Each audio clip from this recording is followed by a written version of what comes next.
हमरे निशानी दिहल का जान तोर लइका पहिल का हमरे निशानी दिहल का जान तोर लइका पहिल का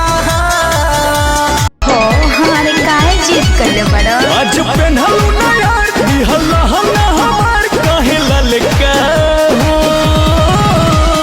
सुना ना हम पेन्हिले लहंगवा जला लका हो मची जला राजा होठ में लाली फेयर लबली लगा के होठ में लाली फेयर लबली लगा के मारे थे सब के जान ओ करे तू बनबू कनिया रानिया लाइल होई किस्मत जे छीन के तोहरा नहिया के दिहिया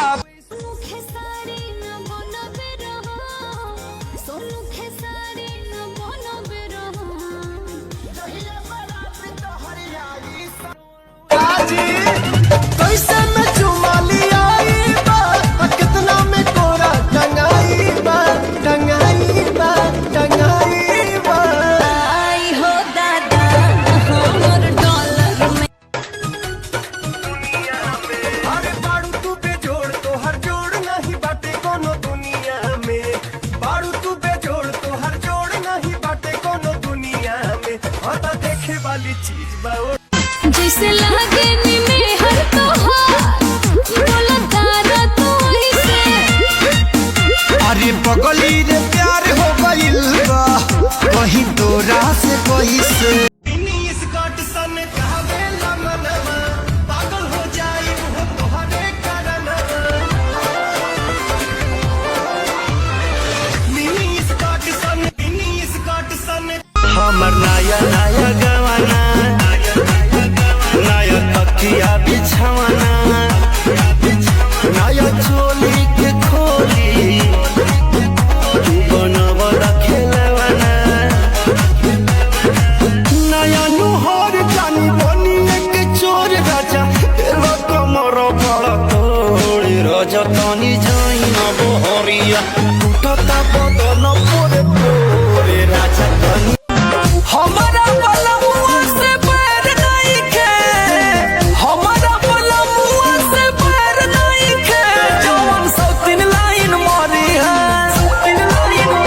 जवन सब दिन लाइन मारी है उनकर खैर नहीं खे जवन सब दिन लाइन मारी है उनकर खैर मानल कुदरत के ही है कहानी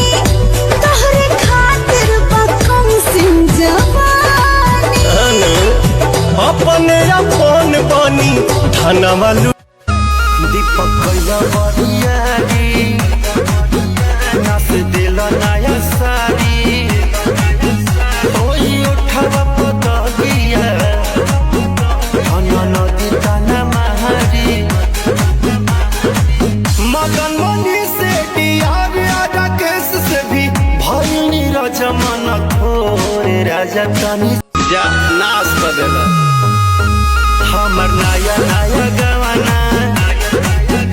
नया तकिया बिछवाना नया चोली के खोली तू बनवला खेलवाना अब त लागी रोजा छाना का हो राजा रूप चाहे नवा का हो तब मारे दे हम चौका हो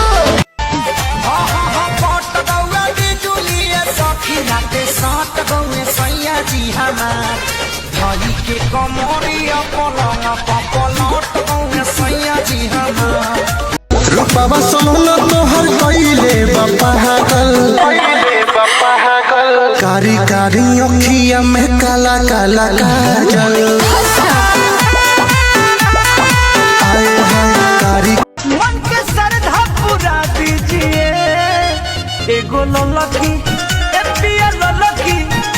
एगो ललकी चुनरिया मंगा दीजिए दुर्गा मैया से सैया मिला